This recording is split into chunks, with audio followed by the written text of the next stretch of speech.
Ao pregar a doutrina da segunda vinda, Guilherme Miller e os seus colaboradores tinham trabalhado com o único objetivo de despertar as mentes de forma a prepararem-se para o julgamento. Tinham procurado acordar os que professavam a religião para a verdadeira esperança da Igreja e levá-los a sentir a necessidade de uma experiência cristã mais profunda. Trabalhavam também para acordar os não convertidos para o dever de um arrependimento imediato e à conversão de Deus. Não faziam tentativas para converter os homens a uma seita ou um partido em matéria de religião, daí o trabalharem entre todas as fações e seitas sem interferências com a sua organização ou disciplina. Em todos os meus trabalhos, disse Miller, nunca tive o desejo ou pensamento de criar qualquer interesse separado das denominações existentes ou de beneficiar uma em detrimento da outra. Pensava em beneficiar todas, supondo que todos os cristãos se regozijassem com a perspectiva da vinda de Cristo e que os que não viam as coisas que eu as via não haveriam, por isso, de desprezar os crentes nesta doutrina. Não pensei em qualquer necessidade de reuniões separadas. O meu objetivo concentrava-se no desejo de converter almas a Deus, de tornar o mundo consciente do juízo vindouro e induzir os meus semelhantes a prepararem o coração de forma a poderem encontrar-se com o seu Deus em paz. A grande maioria dos que se converteram pelos meus trabalhos uniu-se às várias igrejas existentes. Como o seu trabalho tendia a edificar as igrejas, foi durante algum tempo olhado com agrado. Mas quando os pastores e os dirigentes religiosos decidiram colocar-se contra a doutrina da segunda vinda de Cristo e quiseram suprimir toda a agitação a esse respeito, não só se opuseram a ele, do púlpito, mas também negaram aos seus membros o privilégio de assistir a pregações sobre o assunto ou até mesmo falar da sua esperança nas reuniões de oração da igreja. Desta forma, os crentes sentiram grande provação e perplexidade. Amavam as suas igrejas e repugnava-lhes separarem-se delas. Mas ao verem suprimido o testemunho da palavra de Deus e ser-lhes negado o direito de pesquisar as profecias, compreenderam que a lealdade para com o Senhor lhes vedava a submissão. Não poderiam considerar os que procuravam excluir o testemunho da palavra de Deus como constituindo a Igreja de Cristo, coluna e base da verdade. Daí o sentirem-se justificados em desligarem-se dessas congregações. No verão de 1844, aproximadamente 50.000 pessoas deixaram as igrejas. Nessa altura assistiu-se a uma notável mudança na maioria das igrejas dos Estados Unidos da América. Há muitos anos que se vinha a notar uma conformação cada vez maior, gradual mas constante, com as práticas e os costumes do mundo, assim como um declínio correspondente na verdadeira vida espiritual. Mas naquele ano foi evidente uma decadência súbita e notável em quase todas as igrejas do país. Embora ninguém parecesse capaz de indicar a causa, o facto em si mesmo era largamente notado e comentado tanto pela imprensa como do púlpito. Numa reunião do presbítero da Filadélfia, o Sr. Barnes, autor de um comentário muito usado e pastor de uma das principais igrejas daquela cidade, declarou que estava no ministério há 20 anos e nunca, até à última comunhão, tinha administrado a ordenança sem receber na igreja novos membros. Ora mais, ora menos. Agora, acrescentou, não há despertamento nem conversões. Também não se nota crescimento na graça por parte dos que seguem a religião e ninguém ia ao seu gabinete de estudo para falar sobre a salvação da alma. Com o prosperar dos negócios e as brilhantes perspectivas do comércio e da indústria, aumentou o espírito do mundanismo. Isto acontece com todas as denominações. No mês de fevereiro desse mesmo ano, o professor Finney, do Colégio Oberlin, disse: deparamo-nos com o facto de que, em geral, as igrejas protestantes do nosso país são, como tal, ou apáticas ou hostis a quase todas as reformas morais da época. Há algumas exceções, mas insuficientes, para que isso deixe de ser geral. Além disso, nota-se nas igrejas a quase universal falta de influência revivificadora. A apatia espiritual invade quase tudo e é terrivelmente profunda. Disso dá testemunho a imprensa religiosa de todo o país. É quase geral os membros da igreja tornarem-se seguidores da moda. Dão as mãos aos descrentes nas reuniões, nas danças, nas festas, etc.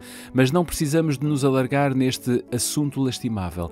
Basta dizer que temos provas abundantes e esmagadoras que mostram que as igrejas em geral estão lamentavelmente a degenerar. Elas têm-se afastado muito do Senhor e Ele retirou-se delas. E um escritor, no Religions Telescope, testificou: nunca assistimos a um declínio religioso tão generalizado como atualmente. Na verdade, a Igreja deveria despertar e pesquisar a causa desta situação aflitiva, pois com que aflição este estado de coisas deveria ser encarado por todo aquele que ama Sião. Quando nos lembramos de quão poucos e espaçados casos de verdadeira conversão existem e da insolência e obstinação dos pecadores, quase sem precedentes, exclamamos quase involuntariamente: esqueceu-se Deus de ser misericordioso? Ou está fechada a porta da graça? Semelhante condição nunca prevalece sem que a causa esteja na própria Igreja. As trevas espirituais que caem sobre as nações, as igrejas e os indivíduos são devidas não à retirada arbitrária do socorro da graça divina por parte de Deus, mas à negligência ou rejeição da luz divina por parte dos homens. Vê-se na história do povo judeu, no tempo de Cristo, um notável exemplo desta verdade. Pela ligação ao mundo e o esquecimento de Deus e da sua palavra, a mente do povo ficou obscurecida e o coração mundano e sensual. Por isso estavam na ignorância quanto ao advento do Messias e no seu orgulho e na sua incredulidade rejeitaram o Redentor. Mesmo assim, Deus não privou a nação judaica do conhecimento das bênçãos da salvação ou de participar delas. Mas aqueles que rejeitaram a verdade perderam todo o desejo do dom do céu. Tinham posto as trevas pela luz e a luz pelas trevas, até que a luz que neles estava se tornou em trevas. E quão grandes eram as trevas! Convém à tática de Satanás que os homens conservem as formas da religião desde que falta o espírito de piedade vital. Depois de terem rejeitado o Evangelho, os judeus continuaram zelosamente a manter os seus antigos ritos. Preservaram com rigor o exclusivismo nacional, ao mesmo tempo que não podiam deixar de admitir que a presença de Deus já não se manifestava entre eles. A profecia de Daniel apontava de uma forma tão evidente para o tempo da vinda do Messias e predizia a sua morte tão diretamente que eles desencorajavam o estudo dessa profecia, acabando os rabis por pronunciar uma maldição sobre todos os que tentassem uma contagem do tempo. Cego e impenitente, o povo de Israel tem permanecido durante séculos indiferente à misericórdia, oferta de salvação, não prestando atenção às bênçãos do Evangelho como uma solene e terrível advertência do perigo de rejeitar a luz do céu. Onde quer que exista uma causa idêntica, os mesmos efeitos se seguirão. Aquele que deliberadamente abafa as convicções do dever pelo facto de este estar em conflito com as tendências pessoais, perderá finalmente a faculdade de discernir a verdade do erro. Obscurece-se o entendimento, a consciência fica calejada, o coração endurecido e a alma separa-se de Deus. Onde a mensagem da verdade divina é desprezada ou tratada levianamente, a Igreja ficará envolta em trevas.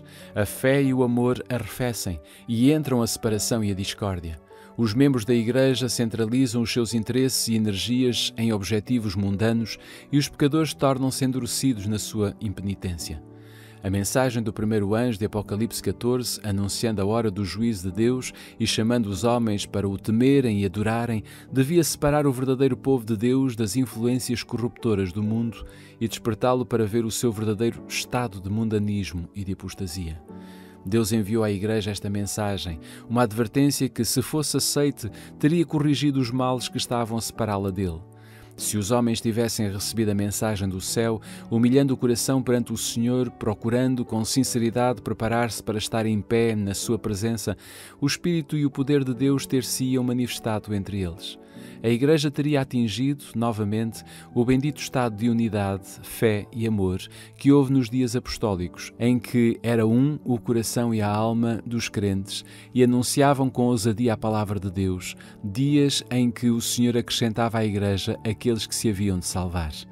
Se o professo povo de Deus tivesse recebido a luz tal como irradia da sua palavra, teriam alcançado a unidade pela qual Cristo orou, a qual o apóstolo descreve como a unidade que vem do Espírito, vivendo em paz uns com os outros. Há, diz ele, um só corpo e um só Espírito, do mesmo modo que a esperança para a qual foram chamados é uma só.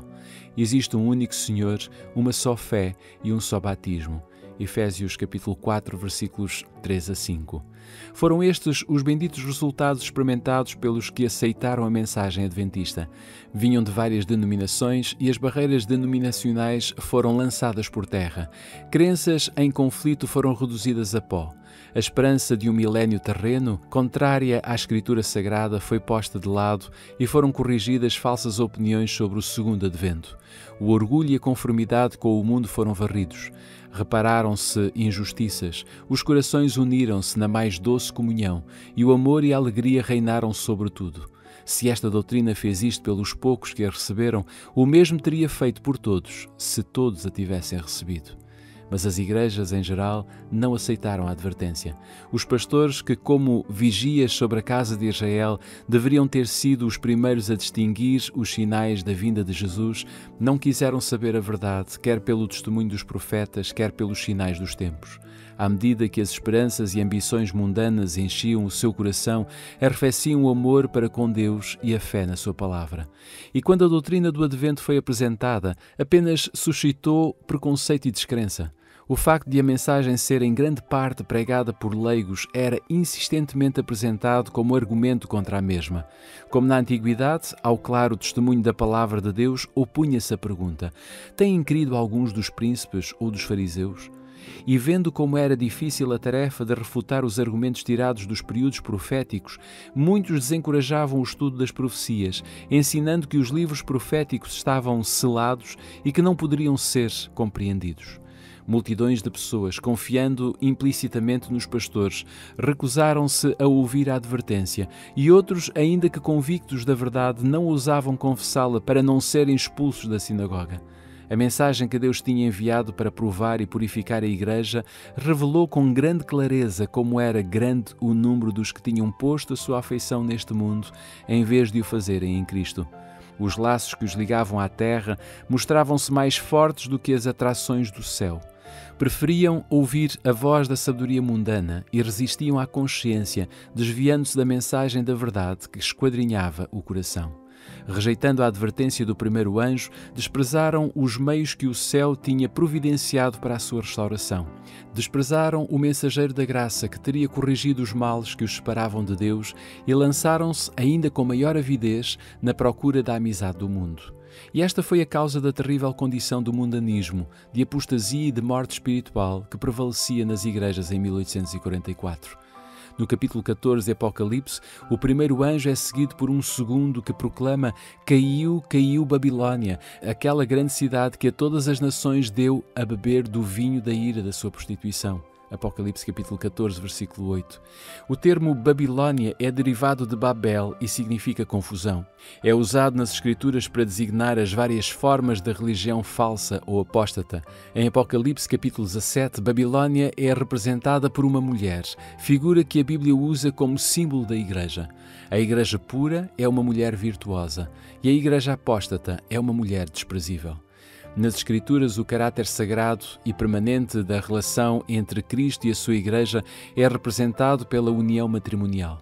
O Senhor uniu a si o seu povo por meio de um concerto solene, prometendo-lhe ser o seu Deus, enquanto o povo se comprometia a ser unicamente dele. Disse o Senhor: e desposar-te-ei comigo para sempre, desposar-te-ei comigo em justiça, e em juízo, e em benignidade, e em misericórdias. Oseias capítulo 2, versículo 19. E noutro lugar lemos: eu vos desposarei. Jeremias capítulo 3, versículo 14. E Paulo emprega a mesma figura no Novo Testamento quando diz: porque vos tenho preparado para vos apresentar como uma virgem pura a um marido, a saber, a Cristo. 2 Coríntios capítulo 11, versículo 2. A infidelidade da Igreja para com Cristo, permitindo que a sua confiança e afeição se desviem dele e consentindo que o amor às coisas mundanas ocupa a alma, é comparada com a violação do voto conjugal. O pecado de Israel, afastando-se do Senhor, é apresentado sob esta figura, e o maravilhoso amor de Deus, que assim é desprezado, é descrito de uma forma comovente. Jurei que havia de casar contigo, e tu ficaste a pertencer-me. Palavra do Senhor. A tua beleza era impressionante. Eras uma autêntica rainha. Tornaste-te famosa entre os povos pela tua enorme formosura, porque eu te fiz muito atraente. Mas tu abusaste da tua beleza e prostituíste-te com todos os que apareciam. Ezequiel capítulo 16, versículos 8, 13 a 15. Como uma esposa infiel, assim tu me atraiçoaste, ó povo de Israel. Sou eu, o Senhor, que tu digo. Jeremias capítulo 3, versículo 20. És como uma mulher que comete adultério com estranhos, em vez de amar o marido.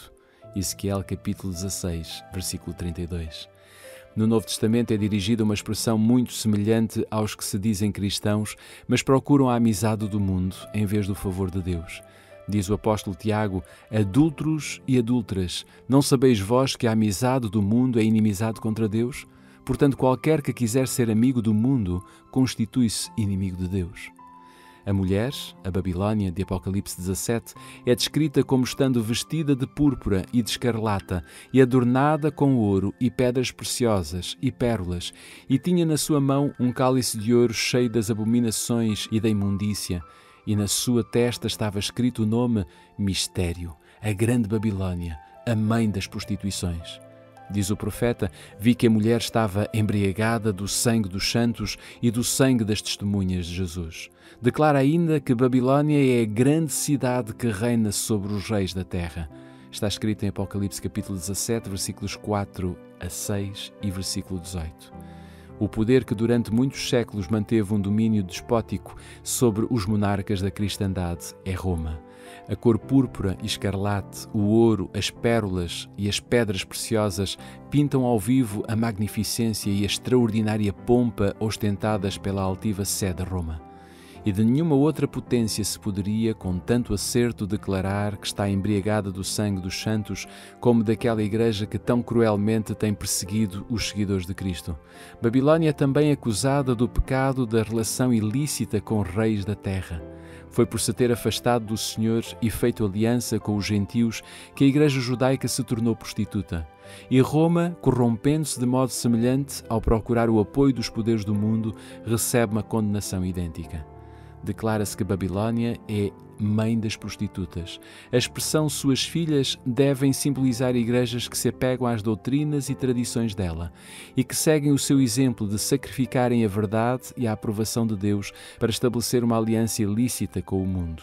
A mensagem de Apocalipse 14, anunciando a queda de Babilónia, deve aplicar-se às organizações religiosas que já foram puras, mas que se corromperam. Como esta passagem se segue à advertência acerca do juízo, deve ser proclamada nos últimos dias. Portanto, não se refere apenas à Igreja de Roma, pois esta Igreja já está em decadência há muitos séculos. Além disso, no capítulo 18 de Apocalipse, o povo de Deus é convidado a sair de Babilónia. De acordo com esta passagem, muitos do povo de Deus ainda devem estar em Babilónia. E em que organizações religiosas estará hoje a maior parte dos seguidores de Cristo? Sem dúvida nas várias igrejas que professam a fé protestante. No tempo em que estas surgiram, assumiram uma nobre posição relativamente a Deus e à verdade, e a sua bênção estava sobre elas. Mesmo o mundo incrédulo foi constrangido a reconhecer os benéficos resultados que se seguiam à aceitação dos princípios do Evangelho. Nas palavras do profeta a Israel: e correu a tua fama entre as nações por causa da tua formosura, pois eras perfeita por causa da minha glória que eu tinha posto sobre ti, diz o Senhor Jeová. Está escrito em Ezequiel capítulo 16, versículo 14. Caíram, porém, pelo mesmo desejo que foi a maldição e a ruína de Israel, o desejo de imitar as práticas dos ímpios e buscar-lhes a amizade. Confiaste na tua formosura e te corrompeste por causa da tua fama, diz Ezequiel capítulo 16, versículo 15. Muitas igrejas protestantes estão a seguir o exemplo de Roma na aliança iníqua com os reis da terra. As igrejas estatais, através das suas relações com os governos seculares e outras denominações, pela procura dos favores do mundo. E o termo Babilónia, que significa confusão, pode aplicar-se apropriadamente a estas organizações, todas elas dizendo que tiram as suas doutrinas da Escritura Sagrada e, no entanto, estão divididas num sem número de grupos com credos e teorias muito contraditórias. Além da pecaminosa união com o mundo, as igrejas que se separam de Roma apresentam outras características desta. Uma obra católica romana argumenta que se a Igreja de Roma foi alguma vez culpada de idolatria com relação aos santos, a sua filha, a Igreja Anglicana, tem a mesma culpa, pois tem 10 igrejas dedicadas a Maria para uma dedicada a Cristo.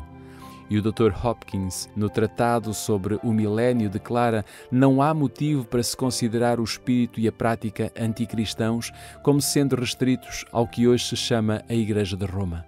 Nas igrejas protestantes encontra-se muito do anticristo e estão longe de estar completamente reformadas das corrupções e impiedade. Acerca da separação da Igreja Presbiteriana da de Roma, escreve o Dr. Guthrie: há 300 anos, a nossa Igreja, com uma Bíblia aberta no seu estandarte e ostentando esta divisa, examinai as Escrituras, saiu das portas de Roma. E logo a seguir fez a significativa pergunta: saíram de Babilónia limpos? A Igreja Anglicana, diz Spurgeon, parece estar de uma ponta à outra minada pelo sacramentarianismo. Mas apesar da separação, torna-se evidente que parece estar cheia de uma infidelidade filosófica. Aqueles de quem pensávamos as melhores coisas estão a desviar-se dos fundamentos da fé, um a um. O próprio coração da Inglaterra, creio eu, está completamente carcomido por uma condenável incredulidade que ousa, todavia, subir ao púlpito e intitular-se cristã. Qual foi a origem da grande apostasia? Como é que no princípio a Igreja se afastou da simplicidade do Evangelho, conformando-se com as práticas do paganismo, de forma a facilitar a aceitação da doutrina cristã pelos pagãos? O apóstolo Paulo, no seu tempo, declarou: já o mistério da justiça opera. Está escrito em 2 Tessalonicenses, capítulo 2, versículo 7. Durante a vida dos apóstolos, a Igreja permaneceu relativamente pura. Mas pelo fim do segundo século, a maioria das igrejas tomou nova forma. Desapareceu a simplicidade inicial e, insensivelmente, quando os velhos discípulos baixaram ao túmulo, os seus filhos, juntamente com os novos conversos, puseram-se à frente da causa e criaram um novo modelo. Para conseguir conversos, o elevado padrão da fé cristã foi baixado e, como resultado, uma inundação pagã invadiu a Igreja, trazendo consigo os seus costumes, práticas e ídolos. Como o cristianismo conseguiu o favor e o apoio dos príncipes seculares, foi nominalmente aceite pelas multidões, mas embora muitos se intitulassem cristãos, na realidade continuavam a ser pagãos em essência, especialmente adorando em segredo os seus ídolos. Não se tem repetido o mesmo caso em quase todas as igrejas que se intitulam protestantes. Com o desaparecimento dos fundadores, dos que possuíam o verdadeiro espírito da reforma, os seus descendentes tomaram a liderança e remodelaram a causa. Embora se agarrem cegamente ao credo dos pais e se recusem a aceitar qualquer verdade além da que lhes foi transmitida, os filhos dos reformadores afastam-se muito do exemplo paterno de humildade, abnegação e renúncia ao mundo. Assim, a simplicidade inicial desaparece. Uma onda de mundanismo invade a Igreja e leva consigo os seus costumes, práticas e ídolos. Até que ponto terrível a amizade do mundo, que é inimizade contra Deus, é hoje acalentada entre os que se dizem seguidores de Cristo. Como as igrejas populares de toda a cristandade se têm afastado tanto da norma bíblica da humildade, abnegação, simplicidade e piedade. Falando a respeito do uso correto do dinheiro, disse João Wesley: não dissipem parte alguma de tão precioso talento simplesmente para satisfazer o desejo dos olhos, com vestuário supérfluo ou dispendioso, ou com adornos desnecessários. Não gastem qualquer parte dele em ornamentar extravagantemente as vossas casas, em mobília desnecessária ou dispendiosa, em quadros caros, pinturas, coisas douradas. Não façam nada para satisfazer o orgulho da vida, para obter a admiração ou o louvor dos homens. É na medida em que fizeres bem a ti mesmo que os homens falarão bem de ti. Na medida em que te vestires de púrpura e de linho finíssimo e viveres todos os dias regalada esplendidamente, não há dúvida de que muitos aplaudirão os teus gostos elegantes, a tua generosidade e a tua hospitalidade. Mas não consideres o seu aplauso tão importante. Contenta-te antes com a honra que vem de Deus. Entretanto, em muitas igrejas do nosso tempo, este ensino é desprezado. Seguir uma religião tornou-se moda no mundo. Governantes, políticos, advogados, médicos, empresários aderem à Igreja como o meio de alcançar o respeito e a confiança da sociedade e promover os seus próprios interesses mundanos. Procuram assim encobrir sob o manto do cristianismo todas as suas transações injustas.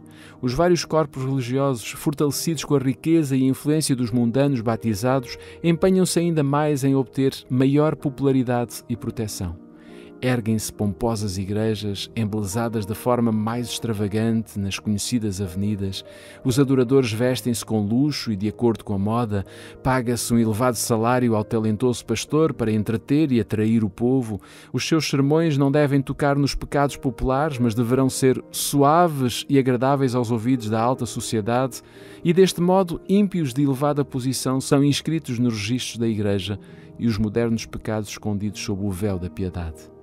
Comentando a atual atitude dos professos cristãos para com o mundo, diz um dos principais jornais seculares: insensivelmente a Igreja tem seguido o espírito da época e adaptado as suas formas de culto às necessidades modernas. Na verdade, a Igreja usa hoje como seus instrumentos todas as coisas que contribuem para tornar a religião atraente. E um escritor no Jornal Independente de Nova Iorque escreveu assim a respeito do metodismo atual: a linha de separação entre os religiosos e os não religiosos desvanece-se numa espécie de penumbra, e homens zelosos de ambos os lados estão a trabalhar para apagar toda a diferença entre o seu modo de agir e os seus prazeres. A popularidade da religião tende a aumentar grandemente o número dos que desejam aproveitar os seus benefícios sem satisfazerem plenamente os seus deveres. Diz Howard Crosby: é assunto por uma séria preocupação o facto de encontrarmos a Igreja de Cristo a negligenciar o cumprimento dos desígnios do Senhor. Exatamente como os antigos judeus permitiram que o relacionamento familiar com as nações idólatras afastasse o seu coração de Deus, assim a Igreja de Jesus, mediante a falsa parceria com o mundo incrédulo, abandona os métodos divinos da sua verdadeira vida e entrega-se aos costumes perniciosos, embora muitas vezes plausíveis, de uma sociedade sem Cristo, usando argumentos e chegando a conclusões estranhas à revelação de Deus e diretamente antagónicas a todo o crescimento em graça.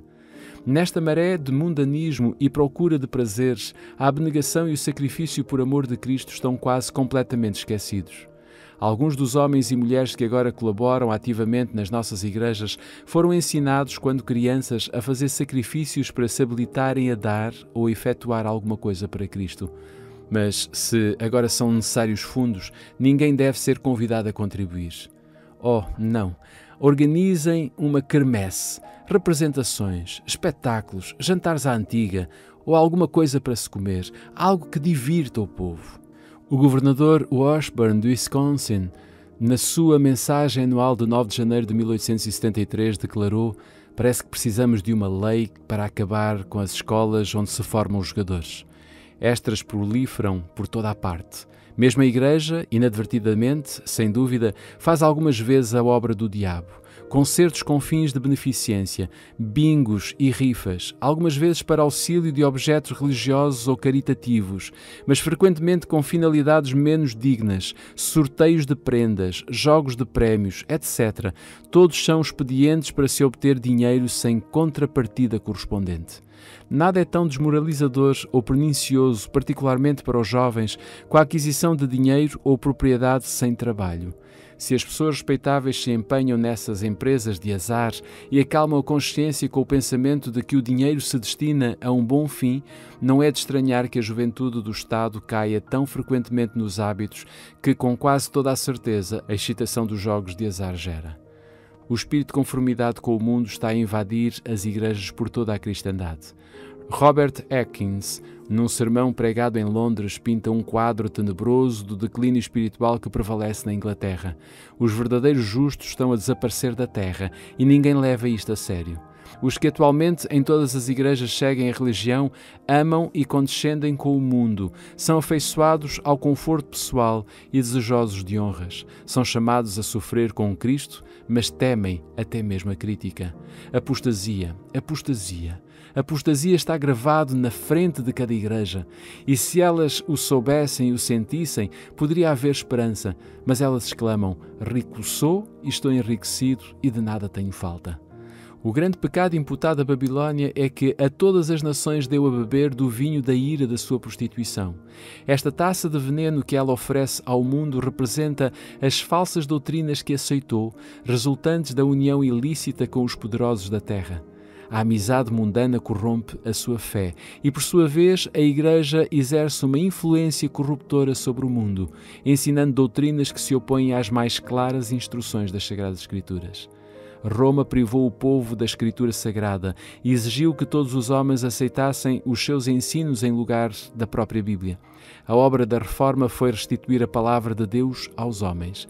Não é, porém, verdade que nas igrejas modernas os homens são ensinados a depositar a sua fé no credo e nos dogmas da sua igreja em vez de nas Escrituras? Falando das igrejas protestantes, Charles Beecher disse: horrorizam-se com qualquer palavra rude contra as crenças, com a mesma sensibilidade com que os santos pais se teriam horrorizado com uma palavra rude contra a incipiente veneração dos santos e mártires, fomentada por eles. As denominações evangélicas protestantes ataram dessa maneira as mãos umas às outras, bem como as suas próprias, de modo que em qualquer delas ninguém se pode de forma alguma tornar pregador, sem de alguma maneira aceitar outro livro além da Escritura Sagrada. Não há nada de imaginário na declaração de que o poder do credo está a começar hoje a proibir a Bíblia tão realmente como o fez Roma, se bem que de uma maneira mais subtil. Quando ensinadores fiéis expõem a palavra de Deus, levantam-se homens de saber, pastores que dizem compreender as Escrituras e denunciam a sã cristã como sendo heresia, desviando assim os inquiridores da verdade. Se o mundo não estivesse fatalmente embriagado com o vinho de Babilónia, multidões seriam convencidas e convertidas pelas verdades claras e penetrantes da palavra de Deus. Mas a fé religiosa parece tão confusa e discordante que o povo não sabe em que acreditar como sendo a verdade. O pecado na impenitência do mundo jaz à porta da Igreja. A mensagem do segundo anjo de Apocalipse, capítulo 14, foi pregada primeiro no verão de 1844 e teve naquele tempo uma aplicação mais direta às igrejas dos Estados Unidos da América, onde a advertência do juízo tinha sido mais amplamente proclamada e em geral rejeitada, e onde a decadência das igrejas tinha sido mais rápida. A mensagem do segundo anjo, porém, não se cumpriu completamente em 1844. As igrejas experimentaram, nessa ocasião, uma queda moral por terem recusado a luz da mensagem do Advento. Mas essa queda não foi completa. Continuando a rejeitar as verdades especiais para este tempo, tem caído cada vez mais. Contudo, não se pode ainda dizer que caiu Babilónia, que a todas as nações deu a beber do vinho da ira da sua prostituição.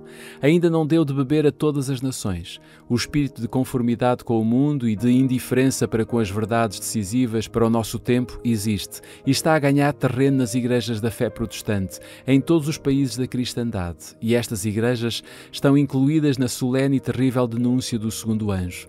Mas a obra da apostasia não atingiu ainda o ponto mais alto. A Sagrada Escritura declara que antes da vinda do Senhor, Satanás dará mostras de grande poder por meio de falsos milagres e prodígios. Utilizará todas as artimanhas do mal para enganar, e os que se perdem por não terem apreciado nem aceitado a verdade que as podia salvar, serão deixados à mercê de uma força enganadora que os leva a acreditarem na mentira. 2 Tessalonicenses capítulo 2, versículos 9 a 11. A queda de Babilónia completar-se-á quando se atingir esta condição e a união da Igreja com o mundo se consumar em toda a cristandade. A mudança é gradual e o cumprimento perfeito de Apocalipse capítulo 14, versículo 8 está ainda no futuro. Apesar das trevas espirituais e do afastamento de Deus que prevalece nas igrejas que constituem Babilónia, a grande massa dos verdadeiros seguidores de Cristo ainda está no seu meio. Há entre eles muitos que nunca souberam das verdades especiais para este tempo. Muitos estão descontentes com a sua condição atual e anseiam por mais luz. Procuram em vão a imagem de Cristo nas igrejas a que estão ligados. À medida que estas igrejas se afastam cada vez mais da verdade e se aliam mais intimamente com o mundo, a diferença entre as duas classes aumentará, resultando por fim em separação. Virá o tempo em que os que amam Deus acima de tudo não poderão permanecer unidos aos que são mais amigos dos deleites do que amigos de Deus, tendo aparência de piedade, mas negando a eficácia dela. O capítulo 18 de Apocalipse indica o tempo em que, como resultado da rejeição da tríplice mensagem de Apocalipse capítulo 14, versículos 6 a 12, a Igreja terá atingido completamente a condição predita pelo segundo anjo, e o povo de Deus, ainda em Babilónia, será chamado a separar-se da sua comunhão. Esta mensagem é a última a ser dada ao mundo e cumprirá a sua obra. Quando os que não acreditam na verdade, mas preferem praticar o mal, forem deixados para receberem um poderoso engano e para acreditarem numa mentira, a luz da verdade brilhará então sobre todos os corações que estão abertos para a receber, e todos os filhos do Senhor que permanecem em Babilônia responderão ao chamado: sai dela, povo meu.